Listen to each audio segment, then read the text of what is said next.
पाकिस्तान दुश्मनी के ऊपर लड़ने के बाद कामयाबी हासिल की है। वो तो है ही पाकिस्तान के खिलाफ, वो तो कोई एक हॉस्टाइल रिलेशनशिप रखना चाहता। मैं समझता हूं कि हिंदुस्तान अमन चाहता ही नहीं है। कि हम जो बार बार ये कहते हैं कि हम अमन को एक और मौका देना चाहते हैं, वो हमें गोलियां मार रहे हैं उधर से। आप कहते हैं हम अमन को एक और मौका देना चाहते हैं। हर जगह हिंदुस्तान ने आग लगाई हुई है। बांग्लादेश में हिंदुस्तान मुदाखलत करता है, नेपाल में हिंदुस्तान मुदाखलत करता है, पाकिस्तान में हिंदुस्तान मुदाखलत करता है। इंडिया आपको, अमेरिका तो पाकिस्तान को कमजोर देखना चाहता है, इंडिया तो आपको खत्म करना चाहता है। अगर पाकिस्तान को कोई खत्म करना चाहता है, खत्म तो नहीं चाहते हैं, बस ऐसे हमारे ताबे हो जाए। नहीं खत्म, भूटान की तरह, वो ग्रेटर बांग्लादेश की तरह। मैंने पूरी कोशिश की, मैं वैसे आपको बताऊं कि हमारे ताल्लुकात बेहतर हो।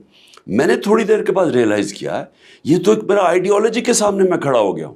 इनकी तो आइडियोलॉजी हमारे अगेंस्ट है। 1920 तो पहले इंडियन साइकी को समझने की कोशिश कीजिए।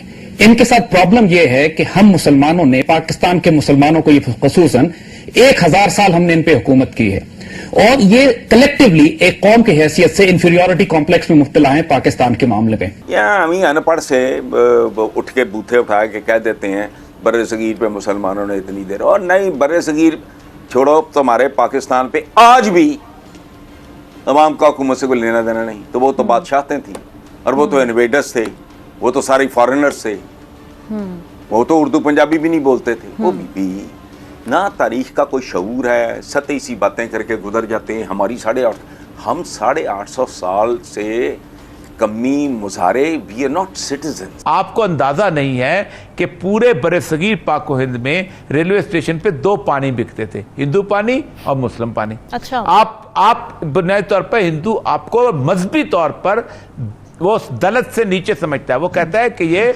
बेसिकली मलीच हैं, इन्होंने इस सरजमीन को नापाक किया है, इनके नापाक वजूद से हमें निकालना है। अगर इनमें हिम्मत होती तो ये पाकिस्तान को 47 के बाद से ही ओवररन कर जाते। अब चूंकि ये पाकिस्तान को खुद ओवररन नहीं कर पाते हैं, लिहाजा ये भागते हैं इंटरनेशनल कम्युनिटी पे। इंटरनेशनल कम्युनिटी भी कौन सी, अमेरिकन और इसराइलीज पर्टिकुलरली, और इनके पुराने ताल्लुकात इंग्लैंड और रूस के साथ हमेशा से रहे हैं। ये पाकिस्तान एक इस्लामिक न्यूक्लियर पावर होने के नाते बहुत तवील अरसे से एक इंटरनेशनल कम्युनिटी के प्रेशर में है। उसके बाद जयशंकर ने पैनमा में जो बात की है प्रेस से, उसमें जो हमें क्रॉस बॉर्डर टेररिज्म का दोबारा निशाना बनाया है। थर्ड, बीजेपी इलेक्शंस के करीब दोबारा है, इसलिए वो एंटी पाकिस्तान सेंटिमेंट के ऊपर थ्राइव कर रही है। देखिए, ये आदमी जो है मोदी, ये जब चाहे मुसलमानों, दलित, सिख, क्रिश्चियंस को मार के अपने हिंदू बिगट्स को खुश करता है और वोट ले जाता है। ये कब तक चलेगा भाई? रिएक्शन होना चाहिए। अगर हमें इजाजत मिलती है उधर जाने के लिए, हम फिर तैयार हैं जी। जहाद के लिए हम तैयार हैं। किस चीज के लिए तैयार हैं? जहाद के लिए हम तैयार हैं। अगर हमें इजाजत मिली उधर जाने के लिए हम तैयार हैं। उनकी जान लेना तो वैसे भी हमारे इस्लाम में है, जो यहूदी हैं या हिंदू अपराधी है, उनको तो हमारा वैसे ही राइट है कि उनको शूट करना चाहिए। इसका मसला जंग ही है, हमें पता जंग होगी तो 4 जंगें भाई पहले भी हो गई हैं ना। टेबल टॉक मेरे ख्याल से सलाहुद्दीन यूबी फिर आएगा तो फिर काम बनेगा। I would very strongly recommend, let's do it. India ने तो कर लिया, आपने देख लिया कि इंडिया के साथ मामला बिल्कुल सिवाय तलवार के कुछ नहीं हो सकता। तो खुल के कश्मीरी मुजाहिदीन की मदद करें, खुल के खालिस्तान की करें, खुल के नक्सलाइट्स की करें, लगाएं। If they burn us, let's burn them also. फिर उनकी भी ऐसी की तैसी करेंगे। वो तो ठीक है, लेकिन बाजवा साहब तो कह रहे थे कि गाड़ी में डालने के लिए फ्यूल ही कोई नहीं है। बाजवा साहब तो कह रहे थे सारे पटाखे चले हुए हमारे पास रखे हैं। बाजवा साहब ने तो ये कहा कि जी वहां जाने के लिए तो वो जो हमारे पास मिसाइल वगैरह थे या जो बम शम हमने रखे हैं वो भी काम है। 2 दिन से ज्यादा का हमारे पास सामान नहीं है लड़ने के लिए। तो आप कह रहे हैं घर तक, वो भी इसी वजह से आप कह रहे होंगे। मैं समझ गई, मैं बिल्कुल सर, मैं समझ गई, आप एकदम ठीक कह रहे हैं। जाहिर है अगर हम दूर से लड़ेंगे तो 2 दिन में हमारा सामान भी खत्म हो जाएगा, और ये कि वहां तक जाने का पेट्रोल भी नहीं। तो ऐसा करेंगे, वहां तक पहले पैदल निकल लेंगे, रास्ते बना के, वो बजरंगी भाईजान की तरह, और भारत में घर में वहां जाके, मोदी जी के घर के बाहर जाके ना, वहां जाके लड़ेंगे ना। अब मैं ये फैसला करने वालों से पूछूंगा, या तो उन लोगों को सजा दें जो ये कहते रहे हैं कि हमारे टैंकों को जंग लग चुका है, हमारे पास जंग लड़ने के लिए डीजल नहीं है, या तो इसको क्लैरिफाई करें।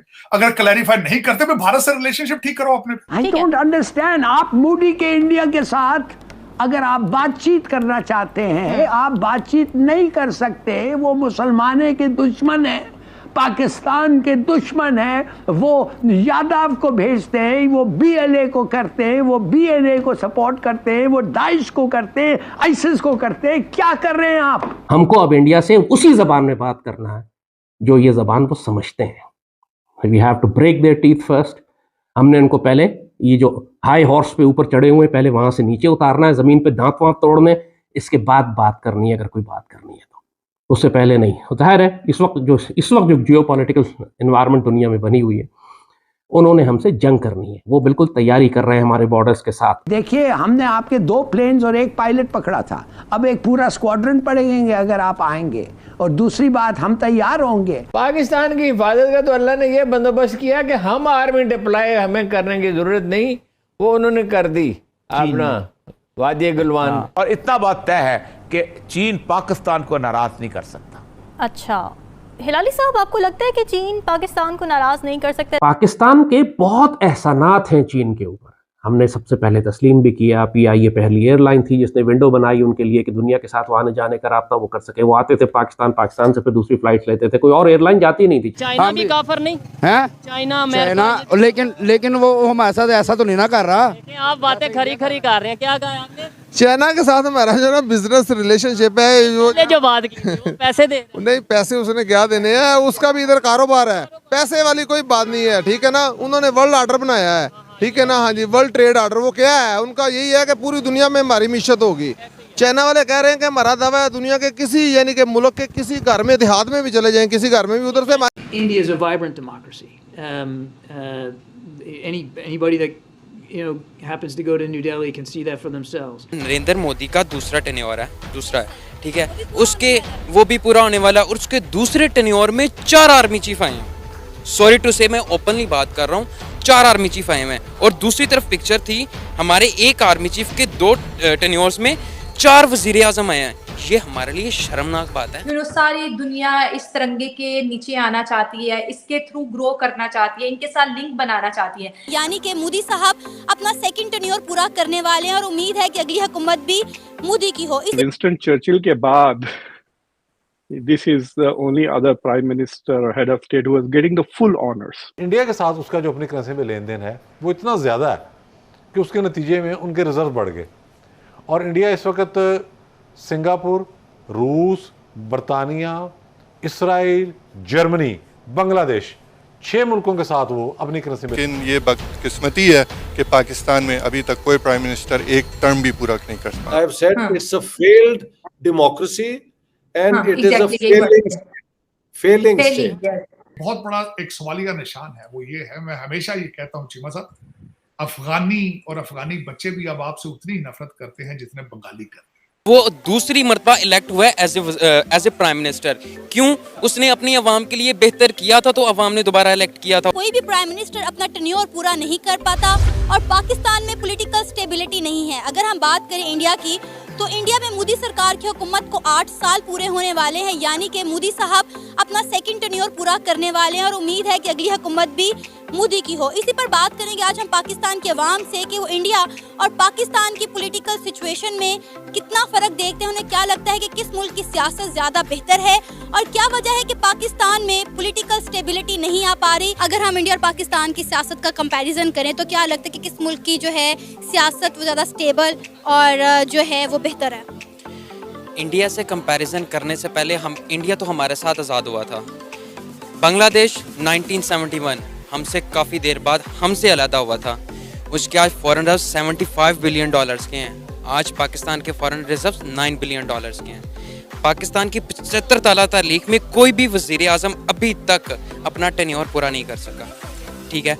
अब रिसेंटली मैं सोशल मीडिया पे एक पिक्चर देख रहा था, नरेंद्र मोदी का दूसरा टेन्योर है, ठीक है, उसके वो भी पूरा होने वाला, और उसके दूसरे टेन्योर में 4 आर्मी चीफ आए हैं। सॉरी टू से, मैं ओपनली बात कर रहा हूँ, 4 आर्मी चीफ आए हैं। और दूसरी तरफ पिक्चर थी हमारे एक आर्मी चीफ के दूसरे टेन्योर में 2 टेन्योर्स में 4 वजीर आजम आए हैं।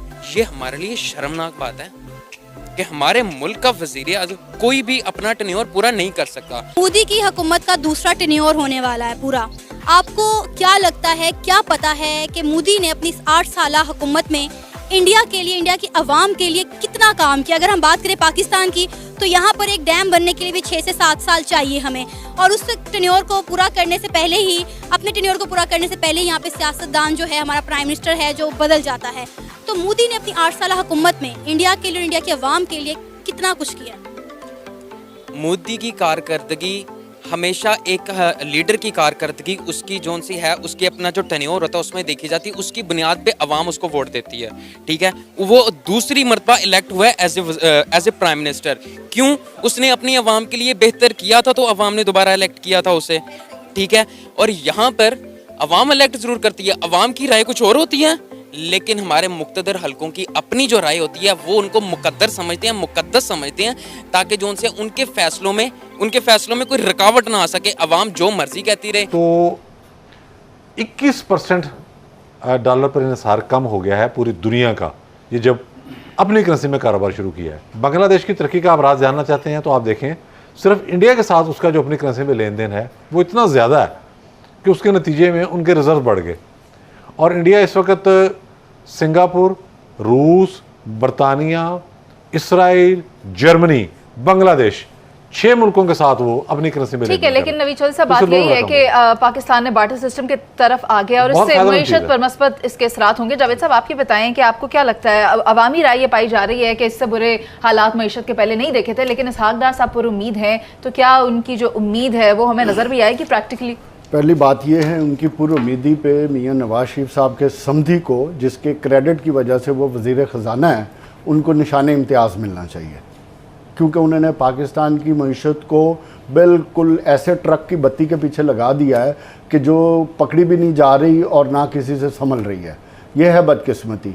क्योंकि बजट की बात कर रहे हैं तो बजट में क्या रिलीफ देंगे? ये सेरेमोनियल बजट होना है, कॉस्मेटिक किस्म की कहानियाँ सुनाई जाएंगी और सिर्फ फिगर्स दिखाए जाएंगे। क्योंकि बजट तो अब रह गया है कि हर दूसरे महीने आता है। बिजली का दाम कभी आपके पास दूसरे महीने पड़ जाता है, पेट्रोल आपके कंट्रोल में नहीं है, डॉलर आपके कंट्रोल में नहीं है, इंटरेस्ट रेट आपके कंट्रोल में नहीं है, तो आपके कंट्रोल में है क्या?